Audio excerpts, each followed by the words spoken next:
Good morning everyone and welcome to your favourite channel Life Shilp Academy. आज हम CUET 2025 के topic poverty की बात करेंगे जो कि इकोनॉमिक्स डोमेन में आता है। I am Anmol Jha and are you ready to score 800 on 800 in CUET? Then let's get started. Okay, let's see. आज का टॉपिक जो है हमारा पॉवर्टी है। पॉवर्टी को डिफाइन कैसे किया जाता है पहले वो देखते हैं। Poverty is a condition where an individual lacks financial resources to meet basic needs such as food, clothing and shelter. Poverty एक ऐसी कंडीशन है जहां पे कि एक इंडिविजुअल के पास लैक होता है किसका, फाइनेंशियल रिसोर्सेज का। फाइनेंशियल रिसोर्सेज से यहाँ हमारा मतलब होता है मनी। फाइनेंशियल रिसोर्सेज मतलब एक पॉवर्टी एक ऐसी कंडीशन है जहां पे एक इंसान के पास पैसे नहीं होते कि वो अपने बेसिक मतलब बेसिक जरूरतों को भी पूरा कर पाए, जैसे फूड, क्लोथिंग एंड शेल्टर। तो उसे हम क्या कहते हैं, पॉवर्टी कहते हैं। पॉवर्टी इज अ कंडीशन, जिसे हिंदी में हम गरीबी कहते हैं। ठीक है।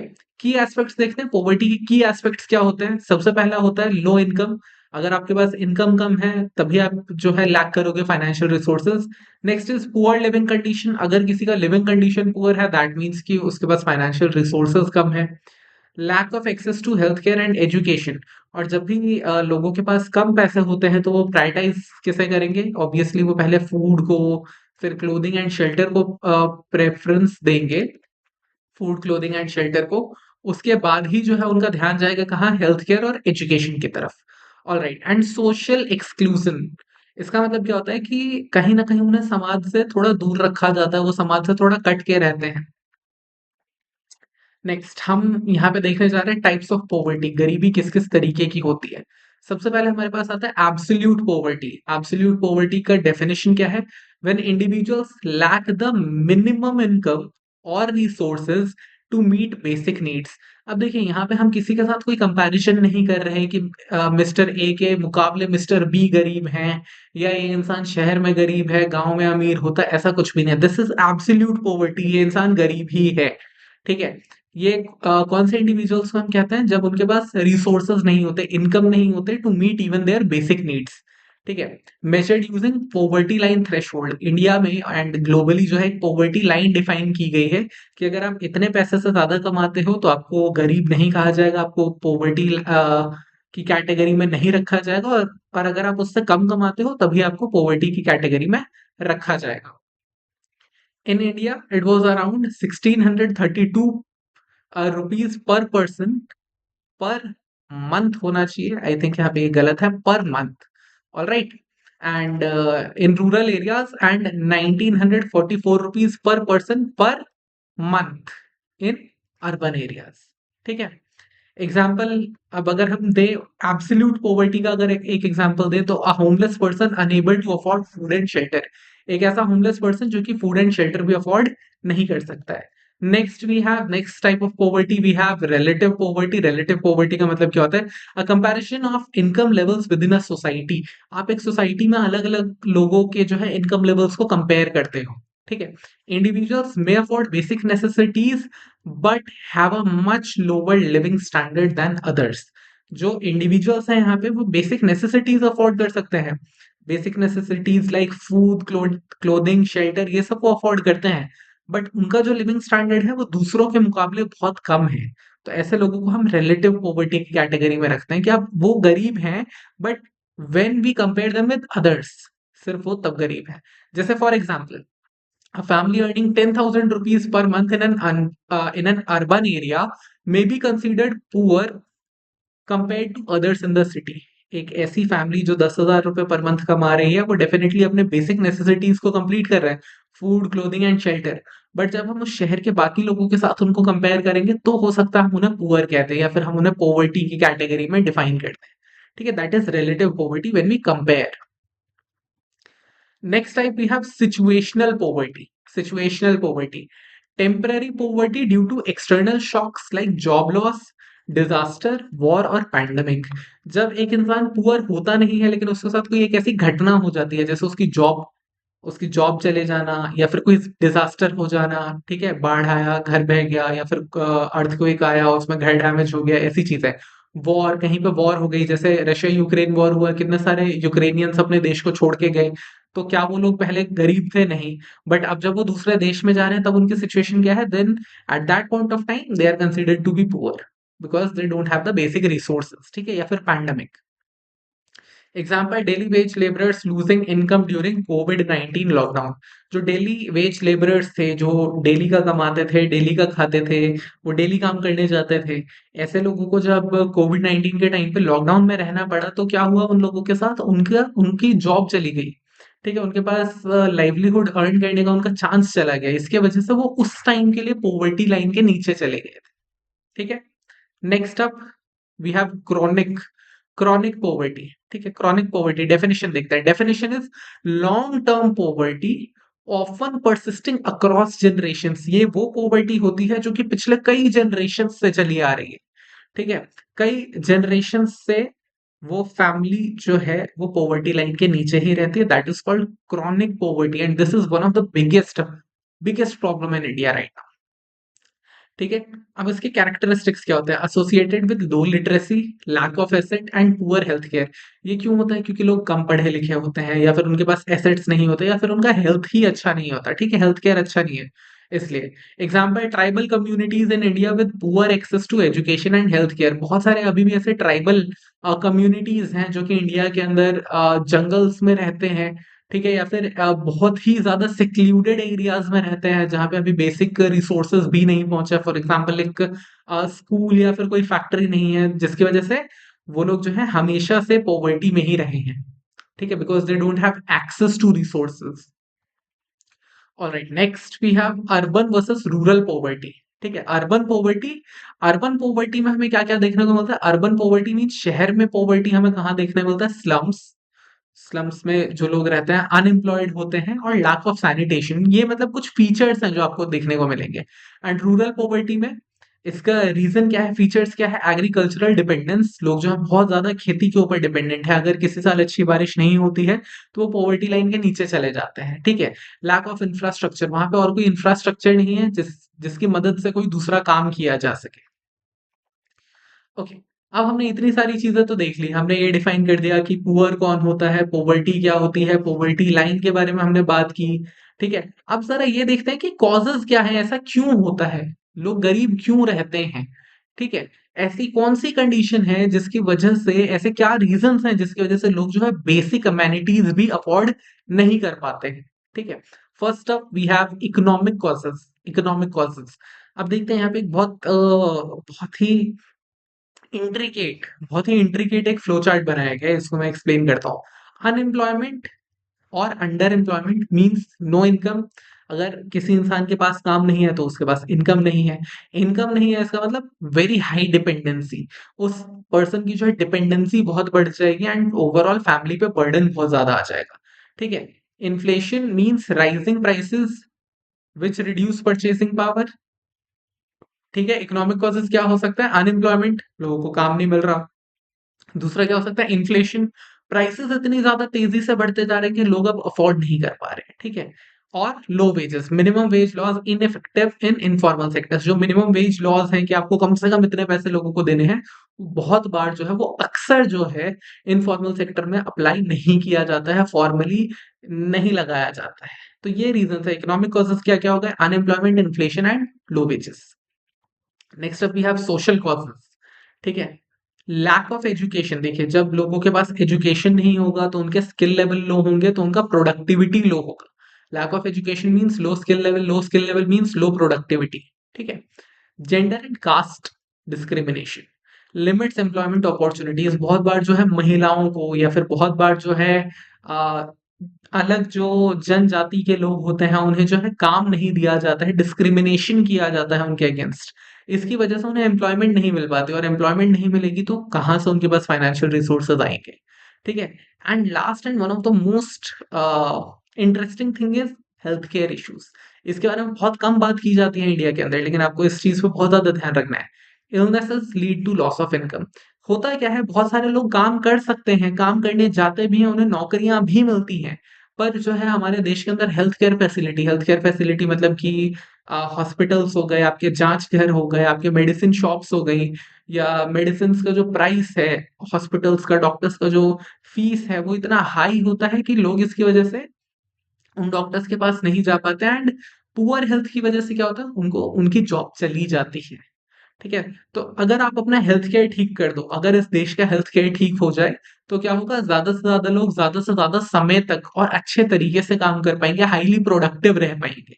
इसके लिए health care issues are one of the major problems. ठीक है? Next up we have political causes. ठीक है?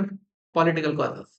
पॉलिटिकल कॉजेज़ क्या-क्या हो सकता है? पॉलिसी फेलियर, सरकार कोई एक पॉलिसी लेके आई जिससे कि गरीबों का भला हो रहा है, लेकिन उस पॉलिसी को ठीक से इम्प्लीमेंट नहीं किया गया। ठीक है? और क्या-क्या हो सकता है? पुअर इकोनॉमिक प्लानिंग, प्लानिंग ही ठीक नहीं थी।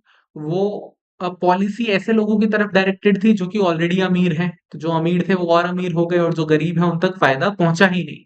ठीक है? Lack of targeted welfare, exactly, कि जिन लोगों पे फ़ोकस था, उन लोगों तक कोई सामान पहुँचा नहीं। Next we have corruption, leakage in government welfare schemes. बहुत बार क्या होता है कि सरकार पैसे तो देती है, सरकार राज्यों के लिए, लोगों की भलाई के लिए पैसे तो बहुत देती है, लेकिन बीच में ये जो करप्टेड करप्टेड ऑफिसर्स बैठे होते हैं, ये क्या करते हैं, उन पैसों को आ, उन पैसों से करप्शन कर जाते हैं एक तरीके से। ठीक है? उन पैसों का गलत इस्तेमाल कर लेते हैं और जहां उनका सही इस्तेमाल होना चाहिए वो नहीं हो पाता है, जिन तक वो पैसा पहुंचना चाहिए उन तक वो पैसा नहीं पहुंचता है। Last we have war and political instability, disrupts economic activity. अगर कभी वॉर हो जाती है किसी देश के अंदर, तो क्या होता है कि लोगों का काम ठप हो जाता है, लोगों का काम बंद हो जाता है। ऐसे केस में भी लोग गरीब हो जाते हैं। Again coming back to the Russia Ukraine war. ठीक है?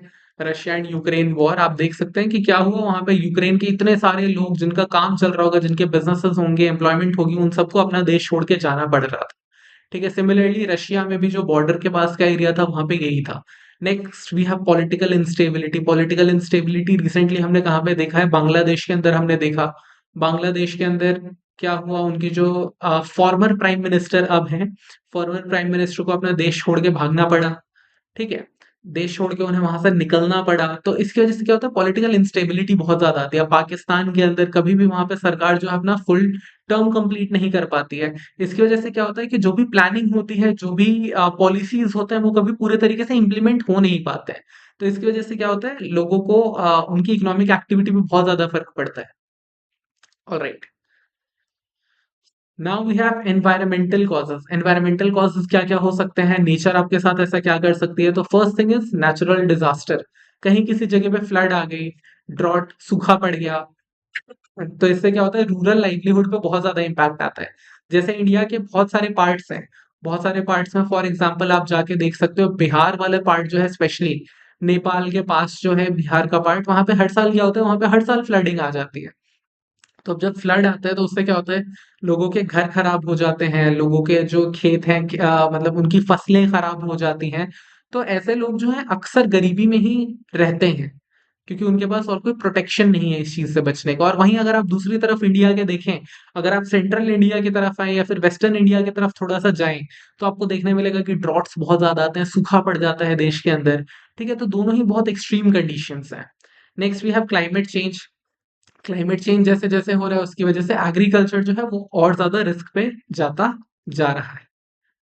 ओके, अब इंडिया में पॉवर्टी कैलकुलेट कैसे किया जाता है, कैसे मेजर करते हैं, कैसे कहा जाता है कि कोई पर्सन वो गरीबी पॉवर्टी लाइन के नीचे है या फिर ऊपर है? क्योंकि अब आप पहले ये समझिए कि मेजर करना इंपॉर्टेंट क्यों है। आपका फर्स्ट क्वेश्चन होना चाहिए, हमें क्यों बोलना है किसी को कि कोई गरीबी रेखा के ऊपर है या फिर नीचे है? तो इसका सबसे इंपॉर्टेंट जो पॉइंट है, दैट इज टारगेटेड वेलफेयर। जब तक आपको पता ही नहीं होगा कि कौन जो है वो गरीबी रेखा के नीचे है, तब तक आप उनकी मदद कैसे करोगे? ठीक है? तब तक आप उनके लिए स्कीम्स कैसे लेके आओगे? तब तक आप उन्हें जो है एम्प्लॉयमेंट में आगे पुश कैसे करोगे? तो it's important to identify them. ठीक है? तो हम कैसे करते हैं, इंडिया में कैसे करते हैं?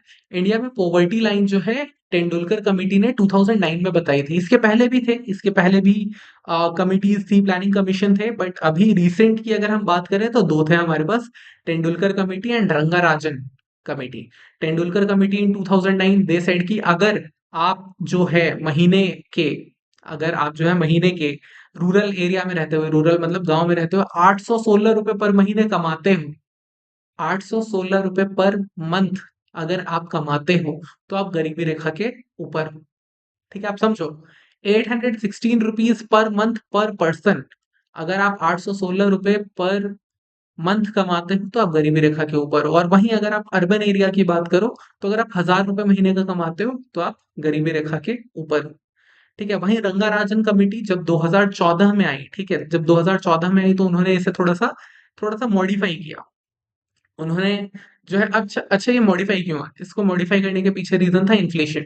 2009 से 2014 तक में महंगाई बढ़ गई थी, उस इन्फ्लेशन को काउंट करते हुए इन्होंने जो है रंगाराजन कमेटी ने अपने एडवाइसेस दिए। तो उन्होंने कहा 816 रुपए से उन्होंने बढ़ा के 972 कर दिया पर मंथ, और अर्बन के लिए 1000 रुपए से बढ़ा के उन्होंने 1400 रुपए पर मंथ कर दिया, 1407 रुपए पर मंथ। ठीक है, 1407 rupees per month per person. Now you can see, अगर आप मुझसे इससे इम्प्लीकेशन बेस्ड क्वेश्चन पूछो, you can see India has India has set the poverty line poverty line too low. India ने जो है पोवर्टी लाइन बहुत नीचे लगाया हुआ है, बहुत नीचे है। आप सोचो 1400 रुपए पर मंथ में शहर में एक आदमी क्या कर सकता है? ठीक है, हमने इतना लो सेट किया हुआ है, स्टिल इंडिया के अंदर गरीबी कितनी ज्यादा है, मतलब कितने लोग हैं ऐसे जो ये 1400 रुपए पर मंथ भी नहीं कमा पाते। ठीक है, so this is to understand the gravity of the situation. Okay, और वो तो हमने वहां पे मनी मेजरमेंट की बात कर ली एक तरीके से। आपने मॉनेटरी टर्म्स में मनी टर्म्स में पॉवर्टी लाइन को डिफाइन किया। आप एक और तरीके से करता है, that is calorie based poverty line. Calorie क्या होता है? कैलोरी, जब भी हम खाना खाते हैं तो हम कैलोरीज इनटेक करते हैं। तो यहाँ पे कैलोरी के बेसिस पे बनाया गया है। कैसा बनाया गया है? The calorie based poverty line is the method of defining poverty by assessing whether an individuals income और expenditure is sufficient to meet a minimum nutritional requirement in terms of calorie intake. अब देखिए, इसका logic मैं आपको explain करता हूँ simple terms. वो क्या कह रहे हैं? अगर आपके पास इनकम है, अगर आपके पास इनकम है तो आप सबसे पहले क्या करोगे? आप फूड इनटेक करोगे, आप फूड परचेज करोगे, फूड इनटेक करोगे।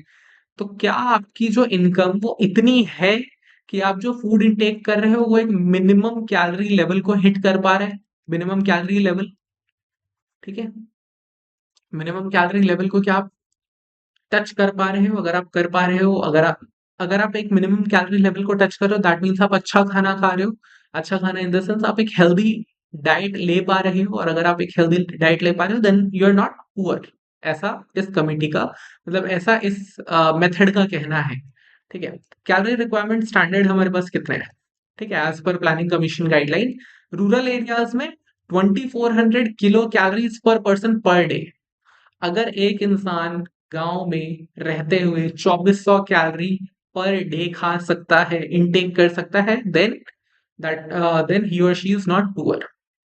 अर्बन एरियाज में 2100 किलो कैलोरी। अब आप देखो, रूरल, गांव में कितना बोला? गांव में हमने 2400 बोला, एंड अर्बन में हमने कितना बोला? अर्बन में वी सेड 2100। ऐसा क्यों कर रहे हैं हम?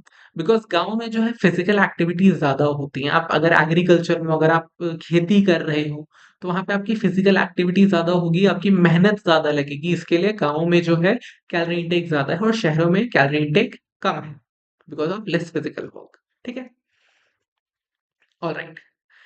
अब जो है पोवर्टी एक और तरीके से मेजर की जाती है, that is multi dimensional poverty index. हम अब सिर्फ और सिर्फ आपके ना तो पैसे देखेंगे, ना आपका खाना देखेंगे, हम सब कुछ देखेंगे। क्या क्या देखेंगे हम? Considers health, education, living standard.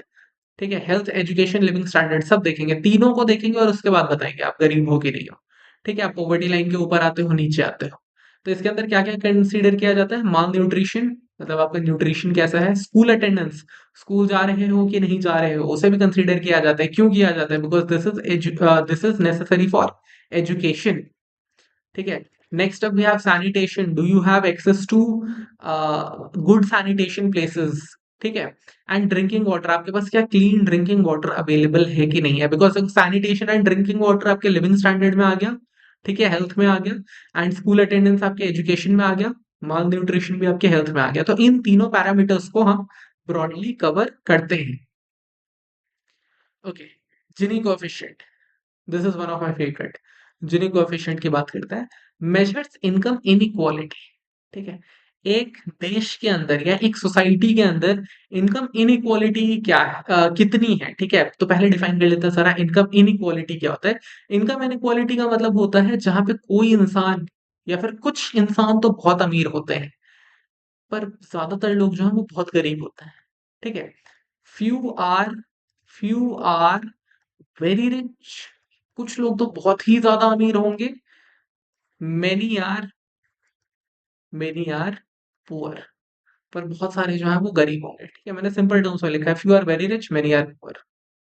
ठीक है, अब जिन्हीं कोएफिशिएंट के नंबर्स क्या बताते हैं वो देखते हैं। जीरो का मतलब परफेक्ट इक्वालिटी, सब कुछ अच्छा चल रहा है, कोई भी प्रॉब्लम नहीं है। ठीक है, सबके पास जो है बराबर बराबर इनकम पहुंच रही है। और वन का मतलब होता है एक्सट्रीम इनइक्वालिटी। एक्सट्रीम अनइक्वालिटी की मतलब कुछ लोग तो बहुत ही ज्यादा पैसे लेके बैठे हैं और कुछ लोगों के पास बिल्कुल नहीं है। इंडिया का जिनी इंडेक्स क्या है? इंडिया का जिनी इंडेक्स है 0.35। That means we are moderately unequal, कि हमारे देश के अंदर कुछ लोग हैं जिनके पास अच्छा खासा पैसा है और वहीं कुछ लोग हैं जिनके पास बहुत कम पैसा भी है। तो इंडिया जो है कहीं ना कहीं इनकम इनइक्वालिटी में इनकम के वाइज इनइक्वल कंट्री है। ठीक है, ओके, पॉवर्टी के ट्रेंड्स क्या है? हमने पॉवर्टी को डिफाइन कर दिया, हमने उसके कॉजेस पढ़ लिए, हमने उसका मेजरमेंट पढ़ लिया। अब देखते हैं कि पिछले 50 साल 100 साल में इंडिया के अंदर क्या हुआ है। ठीक है, तो हमारे पास यहाँ पे कहाँ से डेटा है? हमारे पास आजादी के टाइम से डेटा है, 1947 since independence we have data. ठीक है, तो डिक्लाइनिंग पॉवर्टी, पॉवर्टी जो है डिक्लाइन हो रही है। आजादी के समय 70% of population was below poverty. ठीक है, 70% लोग गरीबी रेखा के नीचे थे। क्यों था ऐसा?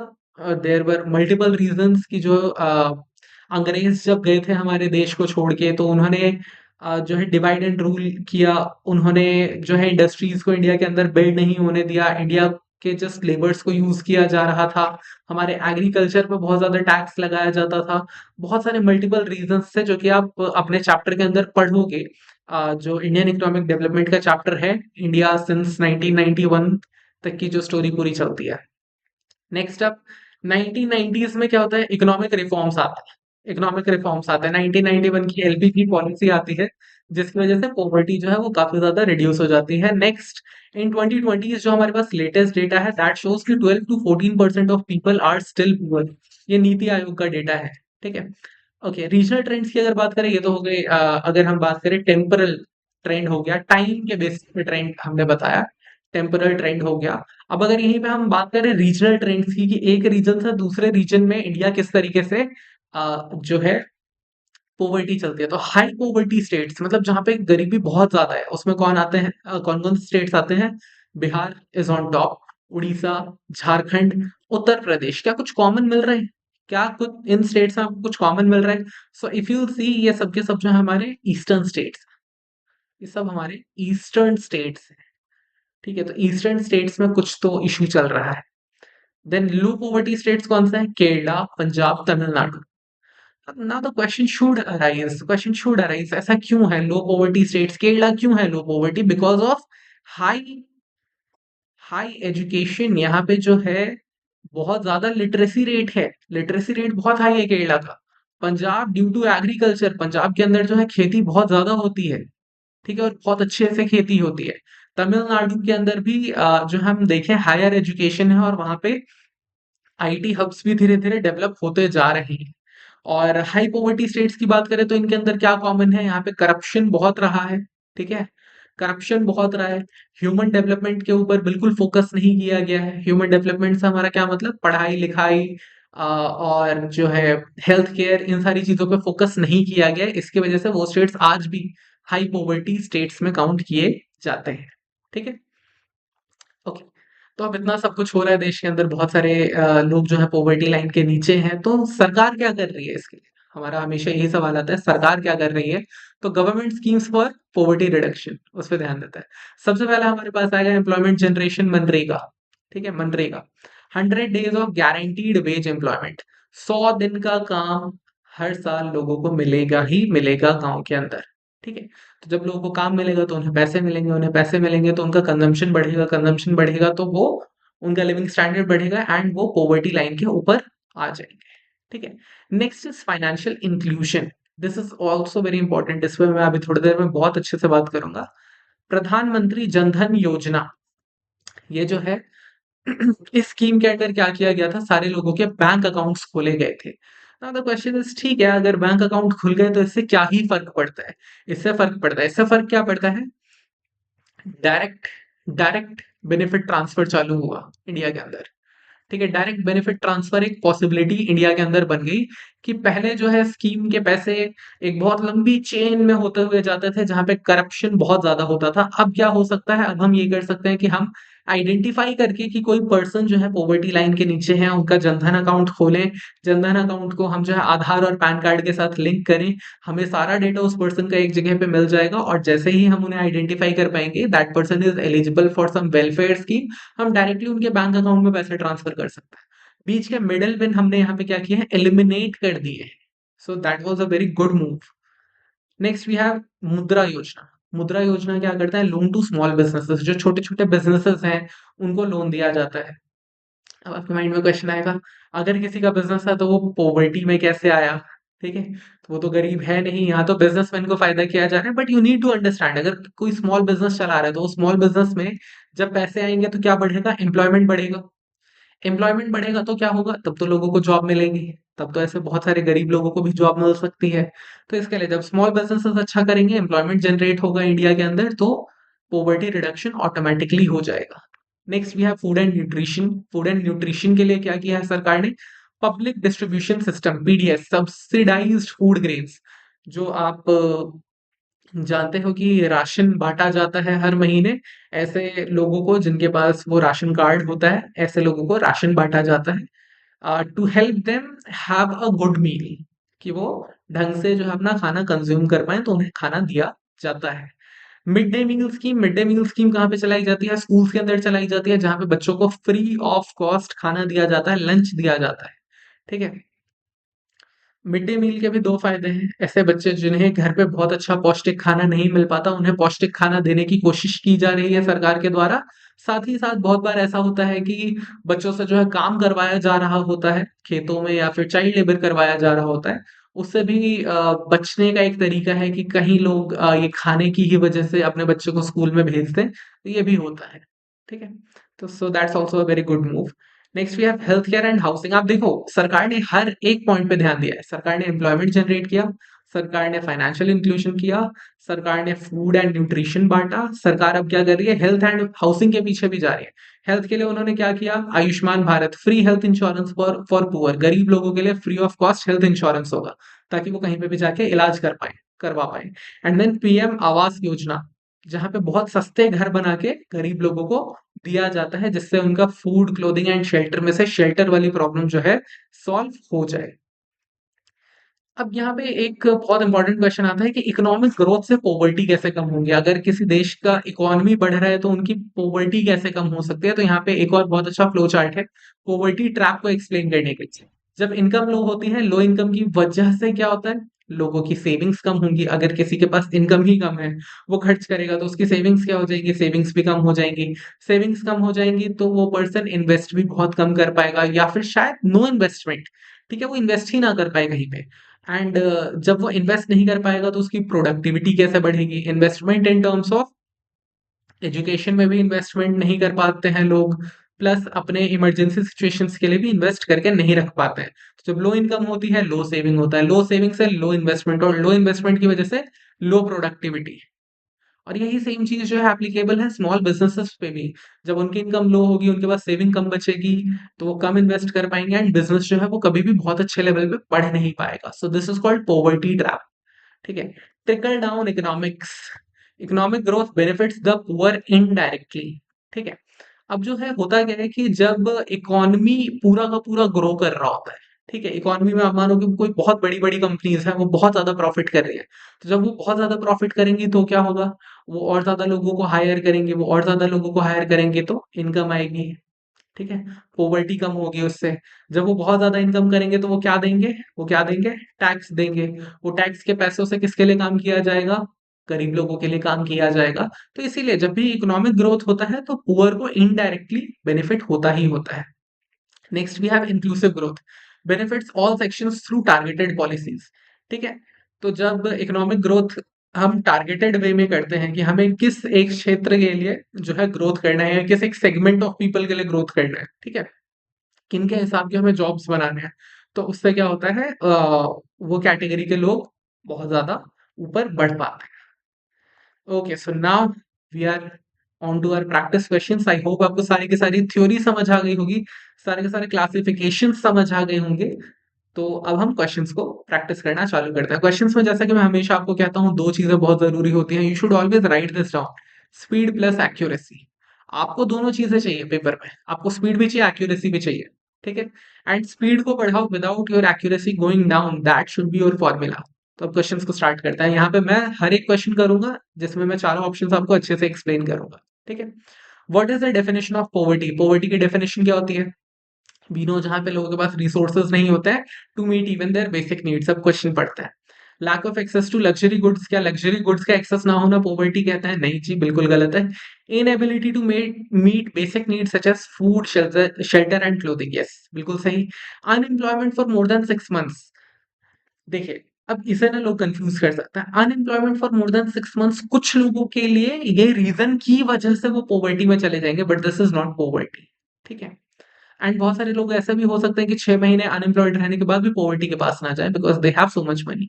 सो ये सही आंसर नहीं है, and none of the above को भी हम क्रॉस करेंगे। What is the minimum calorie intake recommended for a person in rural India to be above the poverty line? Poverty line के ऊपर रहने के लिए रूरल इंडिया में एक पर्सन को कितना कैलोरी इनटेक करना है? We just saw in the slides 2400 kilo calorie हमारा ऑप्शन था। Which of the following is not a cause of poverty? इनमें से क्या ऐसा है जो कि पॉवर्टी का कारण नहीं है? लो इनकम एंड अनएम्प्लॉयमेंट, ये तो जी बिल्कुल है, this is yes, a big yes. Income नहीं है, अनएम्प्लॉयमेंट है, इसीलिए तो पॉवर्टी है, ठीक है। Lack of education and skill development, जी बिल्कुल, ये भी बहुत बड़ा कॉज है।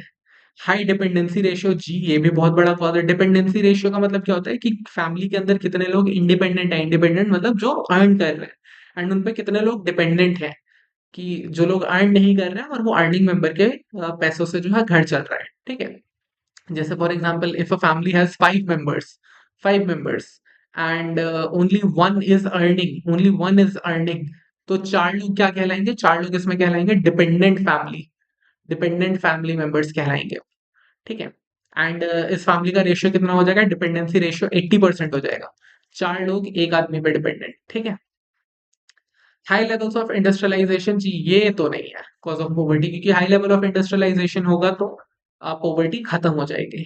विच of the following states has the highest poverty rate in India? Highest poverty rate India में कौन से स्टेट का है? केरला नहीं, केरला के अंदर तो बहुत ज्यादा हाई लिटरेसी रेट है। पंजाब के अंदर एग्रीकल्चर बहुत अच्छा है, तमिलनाडु के अंदर आईटी एंड नॉलेज सर्विसेज बहुत अच्छे हैं, so Bihar is the right answer. Next, what is the poverty line defined by the world bank? World bank ने 2023 में पॉवर्टी लाइन कितने पे डिफाइन किया था, ठीक है। तो ये आप याद कर लेना, $2.15 पर डे पर पर्सन पे उन्होंने डिफाइन किया था, ठीक है। The multi dimensional poverty index MPI considers which of the following factors? किन किन चीजों को मल्टी डायमेंशनल, ध्यान रखना, मल्टी डायमेंशनल तो क्या इनकम ओनली हो सकता है? नहीं। क्या इन्फ्लेशन रेट्स हो सकता है? नहीं। क्या अनएम्प्लॉयमेंट रेट्स हो सकता है? नहीं। तो हमारे पास क्या बचा? Health, education and standard of living. Next up, we have which of the following is a major indicator of relative poverty? Now, this is a very interesting question. Relative poverty का question बहुत interesting होता है हमेशा ही। अब आपको ध्यान से समझना है। हमने क्या बात की थी? Relatively poor कौन से लोग होंगे? जो अपने बेसिक नीड्स को तो मैच कर रहे हैं, but as compare to their surrounding, as compare to the people around them, they are not well off, ठीक है। वो बहुत ज्यादा पैसे नहीं कमा रहे हैं एज कंपेयर टू उनके आसपास के लोग, बट बेसिक नीड्स उनके पूरे हो रहे हैं। तो क्या हंगर होगा? जी नहीं, बिल्कुल नहीं होगा। बेसिक नीड्स तो पूरे हो रहे हैं। लैक ऑफ हाउसिंग नहीं होगा, बेसिक नीड्स में आ गया, कंप्लीट हो रहे हैं। माल न्यूट्रिशन बिल्कुल नहीं होगा, क्योंकि basic needs food, clothing, shelter तीनों पूरा हो रहा है, ठीक है। सोशल एक्सक्लूशन, सोशल एक्सक्लूजन का मतलब क्या कि अब जब भी वो जगह के लोग आपस में कहीं किसी पार्टी में जाते होंगे, कोई इवेंट में जाते होंगे, तो ये रिलेटिवली पुअर पर्सन को बाहर छोड़ दिया जाता होगा, ठीक है। That is called social exclusion. What is the main M of प्रधानमंत्री जन धन योजना? पीएमजेडीवाई का एम क्या है? प्रोवाइडिंग फ्री एजुकेशन, जी नहीं। Providing employment to the rural, जी नहीं। Providing universal access to banking services, बिल्कुल हर किसी को बैंकिंग सर्विसेज मिलनी चाहिए, अकाउंट खुलवाए थे उन्होंने। Next, which sector in India has the highest percentage of poor people? Which sector, ध्यान से, कौन से सेक्टर में सबसे ज्यादा गरीब लोग हैं? आप सोचो इस बारे में। क्या मैन्युफैक्चरिंग में जो लोग हैं? नहीं। क्या सर्विसेज में जो लोग हैं? बिल्कुल नहीं। क्या आईटी में जो लोग हैं? बिल्कुल नहीं। सबसे ज्यादा गरीब लोग कहाँ हैं? एग्रीकल्चर के अंदर है। क्यों है ऐसा, क्यों है? ऐसा क्यों है? बिकॉज यहाँ पे बहुत ज्यादा क्या है, डिसगाइज्ड अनएम्प्लॉयमेंट बहुत ज्यादा है। डिसगाइज्ड अनएम्प्लॉयमेंट बहुत ज्यादा है। ठीक है। और क्या है यहाँ पे? और क्या है? डिपेंडेंसी ऑन रेन बहुत ज्यादा है अभी भी। डिपेंडेंसी ऑन रेन बहुत ज्यादा है अभी भी। और क्या है? कि एक्सेस, मार्केट एक्सेस प्रॉपर नहीं है इन लोगों के पास अभी भी। ठीक है। कि उगा तो लेते हैं फसल, पर उसे बेचे कहाँ, कैसे बेचें, ये चीजें इन्हें नहीं आती। प्लस स्किल डेवलपमेंट बहुत लो है, स्किल डेवलपमेंट बहुत लो है। ठीक है। ये बहुत जल्दी से जो है नए नए टेक्निक्स को कैप्चर नहीं कर पाता है, यूज नहीं कर पाता है। Next, which of the following is not a government program aimed at poverty alleviation? इनमें से कौन सा गवर्नमेंट प्रोग्राम नहीं है पॉवर्टी एलिवेशन के लिए? क्या मनरेगा है? जी ये तो बिल्कुल है। 100 डेज एम्प्लॉयमेंट मिलता है इसमें। पीएम गरीब कल्याण योजना, जी बिल्कुल ये भी है, नाम से ही पता लग रहा है गरीब कल्याण। आयुष्मान भारत, जी बिल्कुल ये तो मेडिकल सर्विसेज के लिए है, गरीबों के लिए हेल्थ इंश्योरेंस दे रहे हैं इसमें। क्या स्टार्टअप इंडिया है? नहीं, स्टार्टअप इंडिया नहीं है। स्टार्टअप इंडिया गरीबों को डायरेक्टली बेनिफिट नहीं कर रहा। ठीक है, इनडायरेक्टली बेनिफिट करेगा, डायरेक्टली नहीं कर रहा। Next, the term poverty trap, poverty trap refers to, poverty trap किस चीज को रेफर करता है? Situation where a poor man can not escape poverty due to economic constraints, जी लग तो यही रहा है। नेक्स्ट पढ़ लेते हैं। A government scheme to elevate poverty, नहीं, गवर्नमेंट स्कीम तो नहीं है। A sudden increase in poverty rate, जी बिल्कुल ये भी नहीं है। A tax imposed on poor people, poor people पे क्या ही टैक्स लगाओगे, दे आर ऑलरेडी पुअर, ये भी नहीं है। A situation where a poor man can not escape poverty due to economic constraints, कुछ ना कुछ उनके साथ ऐसे सिचुएशन है जिसकी वजह से वो अपने पॉवर्टी पे एस्केप नहीं कर पा रहे, that is called poverty trap. Next, which of the following is not a major use to determine poverty? इनमें से किसको हम यूज नहीं करते हैं? देखते हैं। पर कैपिटा इनकम, क्या पर कैपिटा इनकम यूज हो सकती है? पर कैपिटा इनकम, जी बिल्कुल यूज हो सकती है, ये तो हो सकती है। लिटरेसी रेट, क्या ये यूज हो सकता है? बिल्कुल यूज हो सकता है कि लोग कम पढ़े लिखे होते हैं तो वो ज्यादा गरीबी रेखा के पास होते हैं।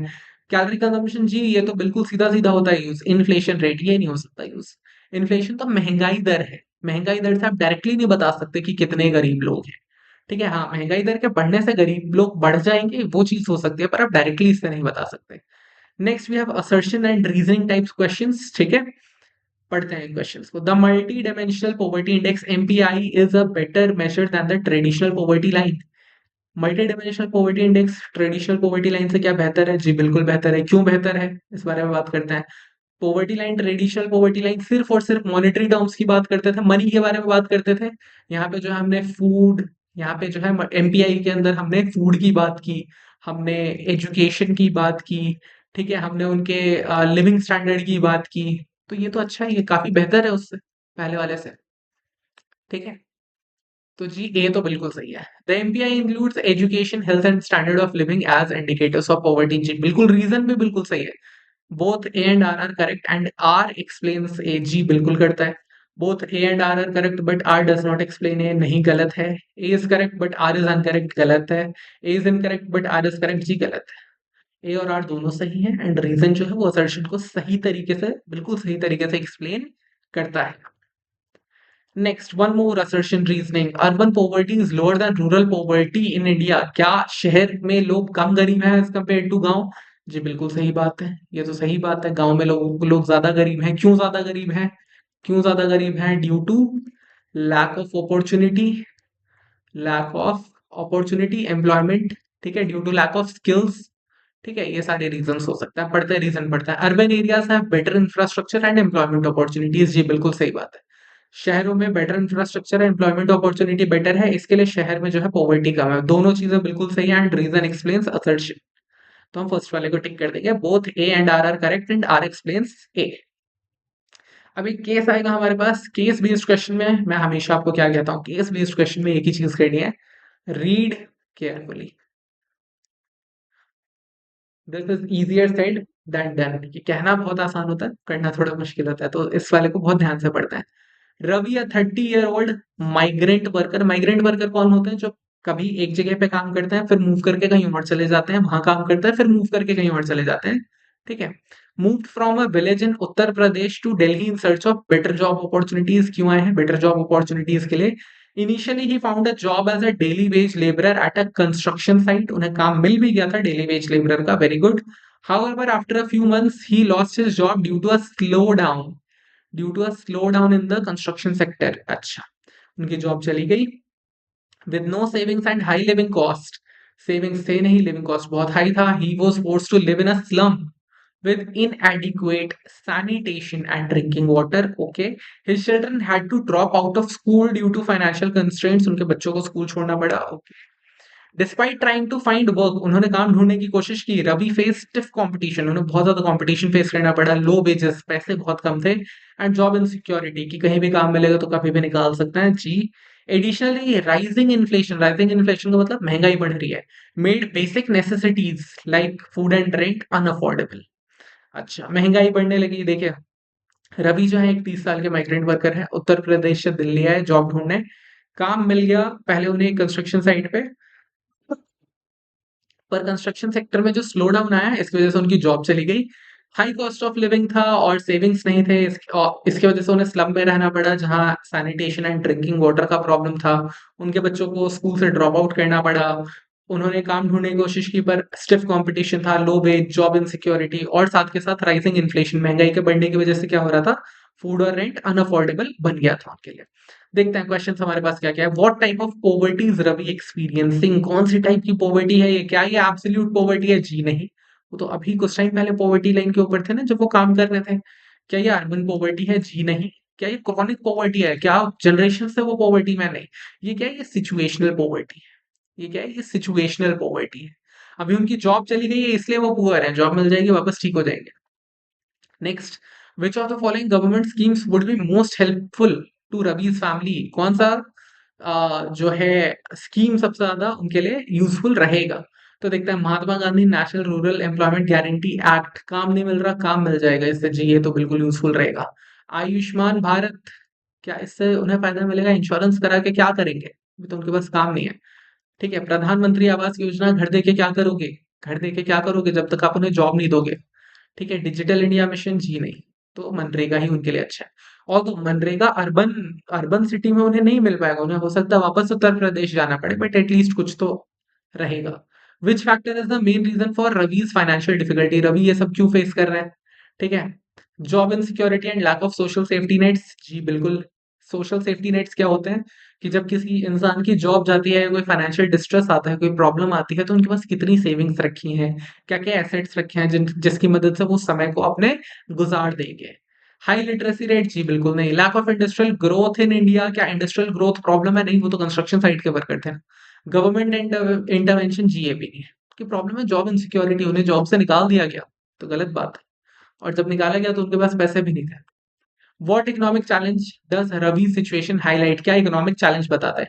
Inflation reduces the purchasing power of poor individuals, जी बिल्कुल। बिल्कुल, ये तो है ही। उन्होंने बोला, लास्ट लाइन में लिखा था कि इसके कि इन्फ्लेशन बढ़ रहा था तो खरीदना सब कुछ और ज्यादा मुश्किल हो गया था उनके लिए। High economic growth automatically eliminates poverty, जी नहीं, ऐसा कुछ भी नहीं था कि इसमें urbanisation always always leads to better living, जी नहीं। उन्हें स्लम में जाके रहना पड़ा। Government policies do not impact poverty reduction, ऐसी तो कहीं कोई बात ही नहीं की गई। तो फर्स्ट वाला is our answer. Last question of the case, what long term solution would help Ravi and others in a similar situation escape poverty? कौन सी चीज जो है ना पॉवर्टी एस्केप करने में हेल्प करेगी? लॉन्ग टर्म सॉल्यूशन, अभी फटाफट से मत बताओ कि 100 दिन की नौकरी दे दो, उससे नहीं, लॉन्ग टर्म बताओ। Expanding skill development programmes and providing stable employment opportunities, जी बिल्कुल बिल्कुल हो सकता है। आप उनके स्किल डेवलप कर दो, उन्हें काम दिला दो प्रॉपर। रिड्यूसिंग फूड सब्सिडी, अरे नहीं नहीं, फूड सब्सिडी कैसे रिड्यूस करोगे? Increasing government regulation on large companies, जी नहीं, कोई मतलब नहीं है। Encouraging more rural to urban migration, इसका भी कोई मतलब नहीं है। तो expanding skill development programmes and providing stable employment opportunities. Thank you so much for watching this video. Keep watching Lifestyle Academy courses if you want to get into a top tier college. Do contact us on the number given below. Thank you.